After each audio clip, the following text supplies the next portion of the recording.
back to another Simark Services UK presentation. What we're going to talk about today is an advancement from the stance that you'd have learned in a previous module onto some of the restraining techniques. The first one we're going to show you today is commonly referred to as the Goose Neck. So if we just take a step back or two into where we was doing the stance position, so everything that we're going to show you now, as in the Goose Neck, is going to be led from the stance and escort position number one. So if we first all get back into the stance and escort position number one, Mark's going to be my subject again, and all I'm going to go is into that stance as if we're going to lead him away from a scenario, a nightclub or a venue. So just notice my stance again. So my lead leg, my left leg is going to be slightly forward, my right leg is going to be slightly to the back, and I'm going to twist myself to face my subject, which is Mark here. So we're going to go into escort position number one, which is just like this, as we showed you previously, and we're going to escort him from the premises. Okay, so finger and thumb around the wrist, between the bone and the top of the hand, the left hand on the underside of the tricep, and this is how we're going to walk him. So we can put some tension down on his hand here, pulling him slightly towards the floor, and we're going to lead off to walk him to wherever it is we need him to go.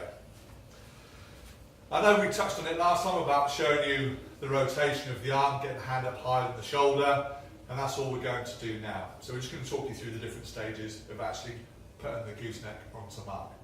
So we're going to walk him out from the venue in escort position number one. He's refusing to go. We know he's going to put up some resistance. He's going to try and pull his arm away, or whatever he's going to do to put his resistance up. That's the point where we're going to turn and rotate the arm over, drop the shoulder down and maintain control. Okay, so I've not put any real tension on this, just want to get the technique right to apply this position. I've got a nice firm base with my legs, I'm facing him correctly, my feet are pointing in the right direction, and I've got a nice decent grip on my hand, down on his and on the tricep area here. If we knew just before, we could roll him with a strike or by grabbing the clothing, whatever's going to aid you to get to this position. But we're going to take it nice and easy for the demonstration. So from here then, to be able to effectively put the Goose Neck on, all I'm going to do now is keep my right hand onto his wrist and the lower portion of his hand. With my left hand, I'm going to maintain contact, bring it all the way down his arm, and engage in my thumb with the subject's thumb. From here, all I'm going to do then is put my fingers towards the inside of his palm. So that's the rotation movement that I'm looking for. As soon as I've got that, I know I've got control. Again, staying skin to skin contact, I'm going to slide my right arm up to the crease of the elbow. And then when I'm in this position here, I can bend the arm at the elbow, at the same time twisting my hand around, bringing him up into this position, so his palm is facing my body, I've got a tight grip on his thumb, in the crease of his elbow, I'm going to push him down, bring him in, lock his elbow down onto my hip bone, just here, so I can maintain control of his body, bring myself in nice and close, my hand's on top of the back of his hand, and his fingers are pointing in towards his armpit. That's the perfect position to keep in a well-controlled Goose Neck. If I wanted to then, my free hand as it is now can come on top of my hand, bring everything in nice and close. I'm going to lower my chin down to my chest and my forehead down to protect me from any headbutts or strikes that may come in from his other hand. But I'm going to keep myself in nice and tight until I've got control. As it stands at the moment, my feet are still going in the right direction, I've got good balance, I've got control of my subject. We can then move to wherever it is we need to go, forwards, backwards or sideways. The technique is applied with this hand, so I can use this one for moving people out of the way, for opening doors, going through corridors, fire doors, or whatever you need to do. Again, this is a really good technique if you've got an oppo. On the opposite side there, he could be forming another Goose Neck, fist grab, hammerlock, which is other techniques we're going to show you. Okay, so we're going to just step back out this again and break it down into smaller segments to show you effectively how we're going to put it on. So we just go a bit closer to the camera, Mark. Right? Yeah, just click on my wrist. Yeah, just move over that way a bit first, please, mate. Okay, so we need to go through the escort positions again. So from the rotated arm, where the shoulder is down and the hand is up, all we're going to do is say I've got control of the hand. This maintains contact with the arm. I'm going to slide it up skin to skin, take control of his thumb.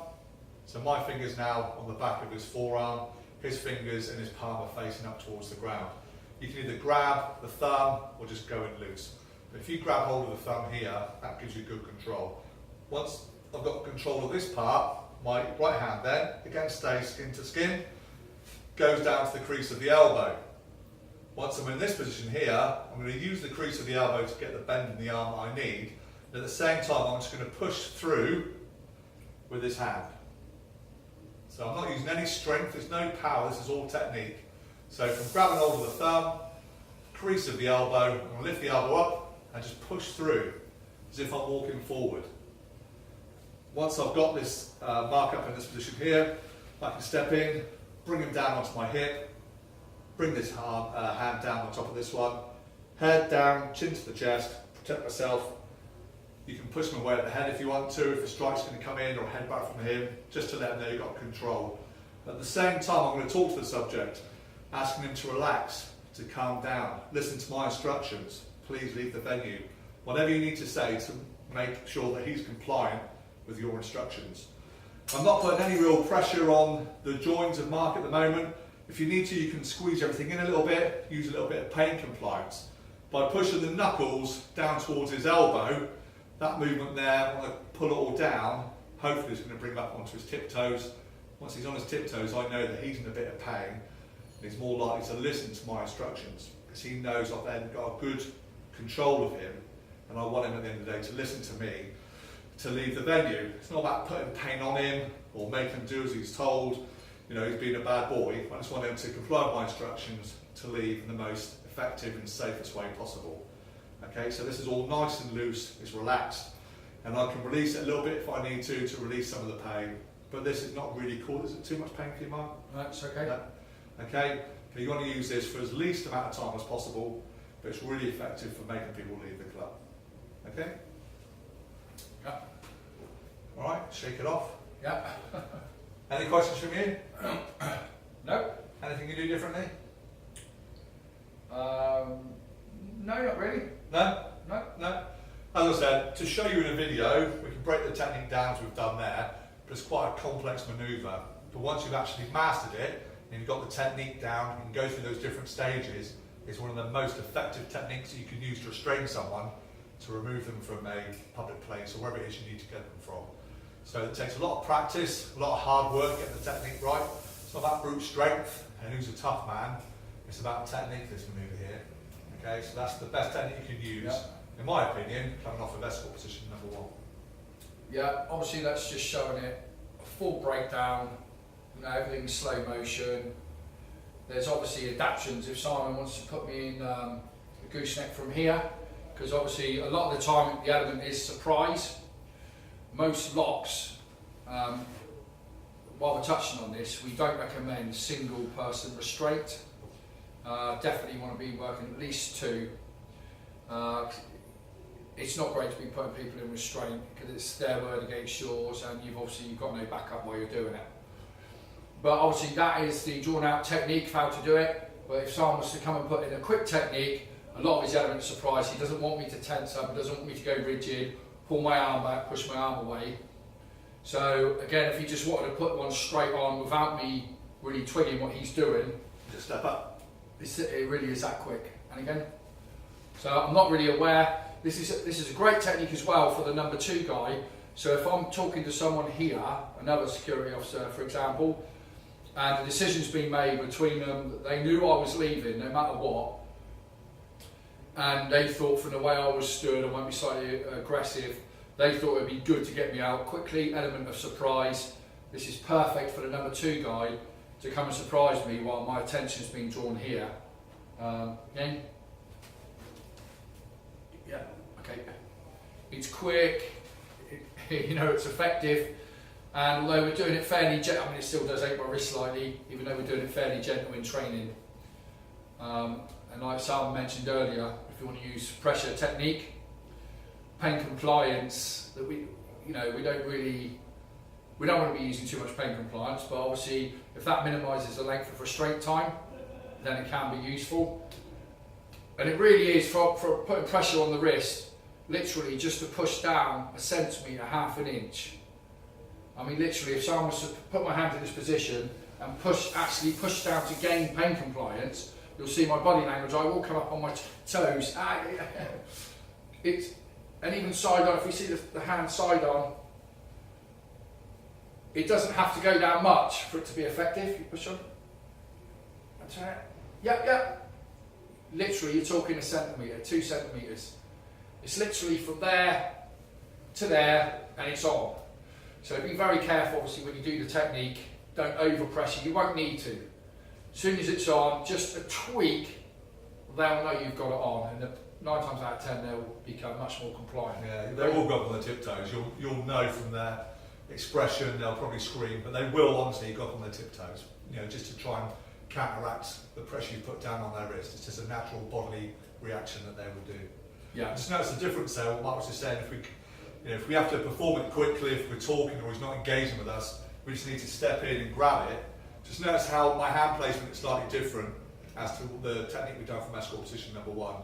Here, both my hands are on top of Mark's and pulling him down. I've got no control over the thumb here, but it's still a really effective technique.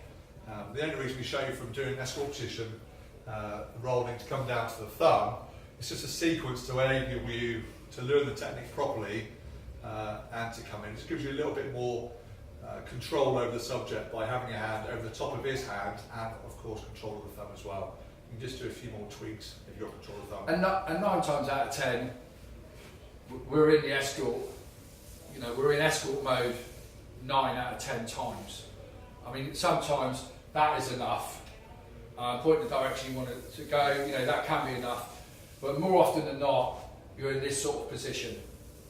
So that's, you know, well, we'll always teach it from there because most of our locks and holds come from that position. But obviously, you know, there are quick ways around it. There's also, you know, still focusing on the goose neck. It's a very effective method of getting someone off the floor. Someone who's been fighting, they go on the floor, drop to the floor, and you want to get them up. Just putting that slight pressure on the wrist, like Sam mentioned earlier, it makes you come up on your tiptoes. Because you just want to get over that pressure.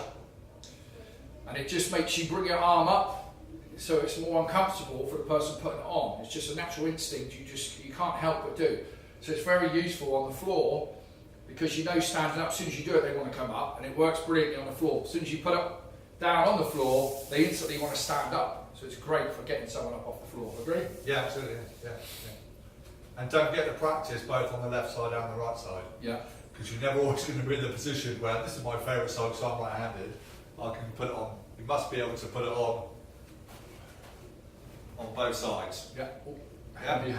So learn the technique for both hands because you never know what side you're going to be doing your escorts on.